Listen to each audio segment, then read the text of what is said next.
Hi friends, welcome back to my channel. Today I am very excited to share a huge watercolor birthday haul. It's actually a collective haul from May through August. Since June is my birthday month, my dad spoiled me with gift cards and my husband and kids surprised me with some goodies too. So grab a cup of tea or coffee, get cozy, and enjoy watching this whole video with me. And if hauls are not really your thing, no worries at all. I have got plenty of tutorials on my channel you can check out instead.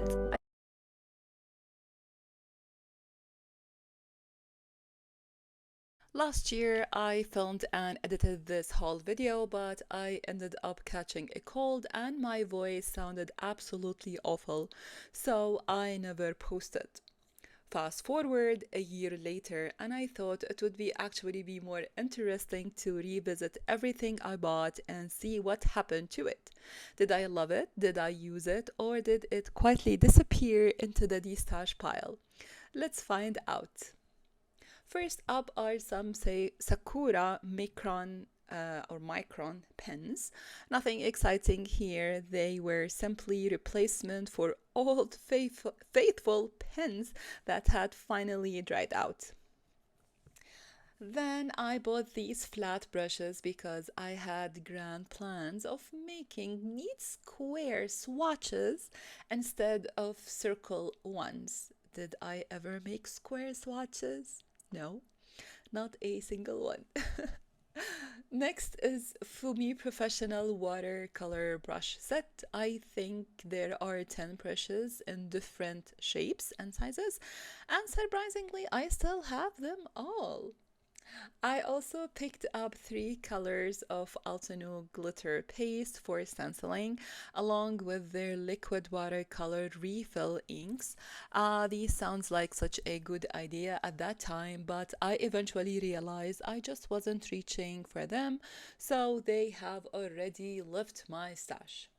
And here I am showing off my beautiful mug from Egypt, accompanied by coffee because apparently every art haul requires coffee.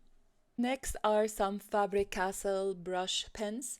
They also did not survive the Great Art Supplies purge. I bought an Arrtx watercolor journal and a bohang paper block. The Artist Journal stayed, but the Bohang block is probably living on borrowed time. Then came this LIGHTWISH swatch book. My plan was to swatch every single paint I own in here. The reality happened. I looked at my collection, got completely overwhelmed, and decided future me could deal with it. Future me still hasn't. This mixed media journal, however, was a complete success. I love the paper and I have used it quite a bit. The now weekly collage papers were another winner. They are so much fun to work with, and I love that the pack includes papers in 2 different weights with all these artsy mixed media designs.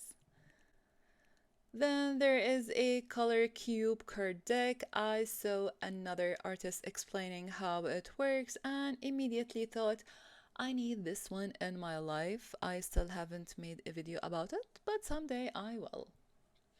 Next are some less glamorous purchases: white gesso, clear gesso, and 2 Arrtx acrylic paints that I apparently chose for a reason I can no longer remember. These Arrtx acrylic markers are another example of me being over optimistic. I have never used them because I keep reaching for the Woomer acrylic paint that they sent me for free. It's really good. I enjoy it. My kids enjoy it. Here is a watercolor book by Anna, and I am not even going to attempt pronouncing her last name because I value my dignity. I love her simple illustration and easy step-by-step projects.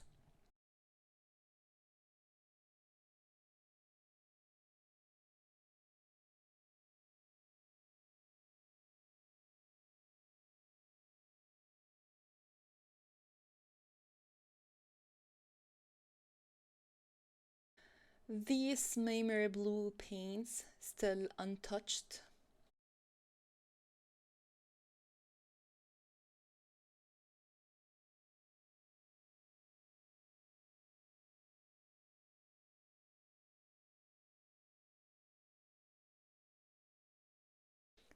I also bought some Winsor and Newton paints for a watercolor class because that's what the instructor used.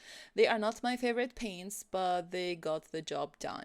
Next is a watercolor book called Modern Watercolor Workshop. It's a large, beautiful book with a nice binding and cover.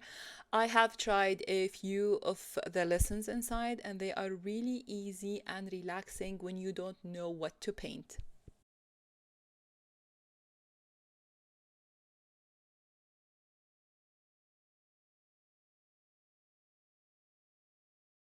And I picked up some Faber-Castell colored pencils. My son actually opened and used them before I did.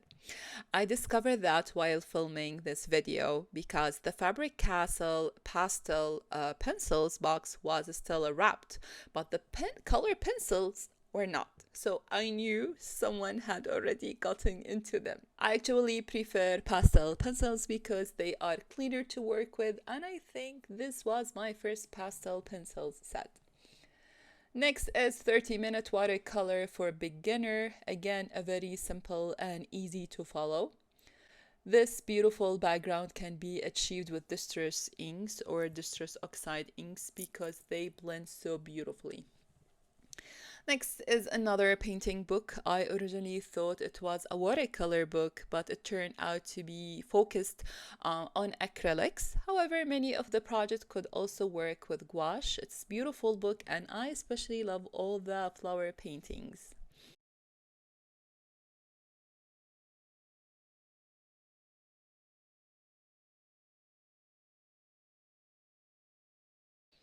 And then we have Rembrandt watercolors. Years ago, I owned a small 12 pans Rembrandt set and somehow managed to lose it. I think when we moved across the country, I don't remember. Anyway, when I heard rumors that the company might be shutting down, I panicked and bought a larger set immediately. Turns out they seem to be doing just fine, which means I was successfully influenced by internet rumors. But honestly, no regrets. They are wonderful paints. Now let's talk about this gouache set. When I saw it during this voice editing, I genuinely thought, wait, when did I buy this? I had completely forgotten it exists. I eventually found it buried underneath a stack of books in my closet, which probably says everything you need to know about my organization skills. Guys, I'm still learning, still learning. Ramen Schmal, absolutely obsessed. I use them all the time and even bought extra colors to fill empty pans.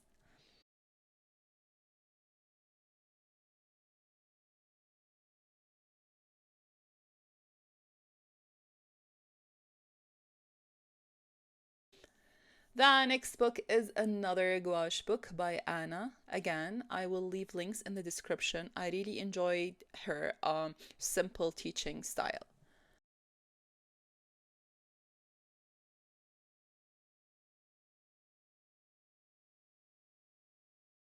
Then we have Mission Gold Granulating Watercolors. I have heard amazing reviews about this brand, but I have never swatched or used them. And yes, another watercolor book. You can definitely tell that 2025 was the year I started taking watercolor seriously and began shifting my content from card making to watercolor and mixed media. That's why you will see so many watercolor books and paints in this haul.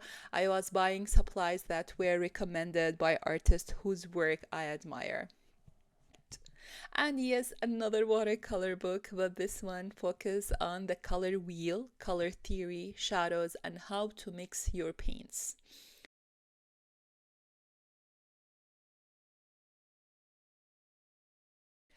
Then we have another Winsor & Newton set. I actually detached this one. Once again, I bought it for the watercolor class. End of story. I still own some Winsor & Newton paints though. Here is another watercolor book that I love. It uses a limited color palette to create these adorable paintings.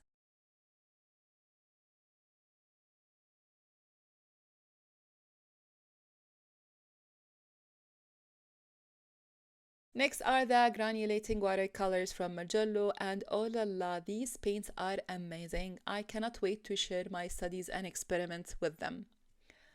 Then there is an oil pastel book. By now, you probably know I am obsessed with Anna's work because I ended up buying all of her books.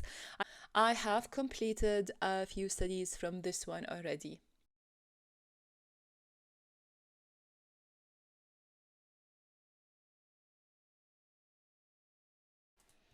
Next are the Paul Rubens oil pastels. Unfortunately, they smell terrible, so I never use them. I'm not sure if that's just how they smell or if I received an old set from Amazon.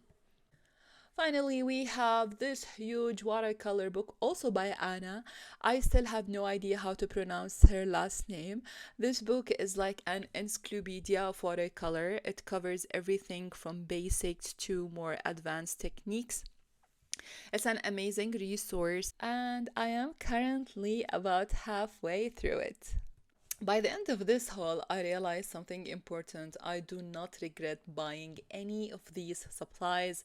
Some were amazing, some taught me what I don't enjoy using, and some are patiently waiting for me to stop buying new art supplies long enough to actually give them a chance. Now let's jump to this year. I barely bought anything myself. My sister traveled through Europe this summer and I begged her to bring me art supplies. She refused. She refused.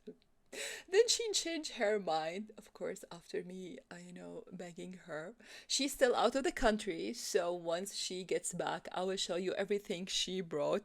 Until now, I didn't see anything. I'm gonna tell you the full story, of course.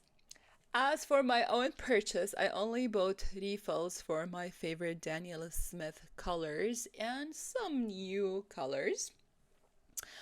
Also, I received this electric sharpener to review, which I am also counting as a birthday present because it arrived last week.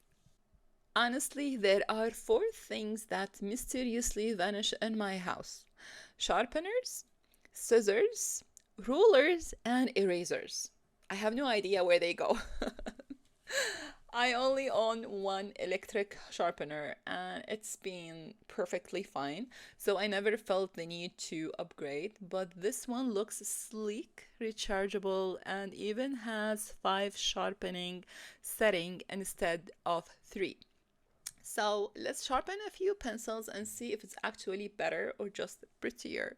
Also, I have a discount code for 30% off. I'm gonna write it down below. So check it out. Usually I don't, ask people to go buy something, but this sharpener is amazing and really, really, I encourage you to get it.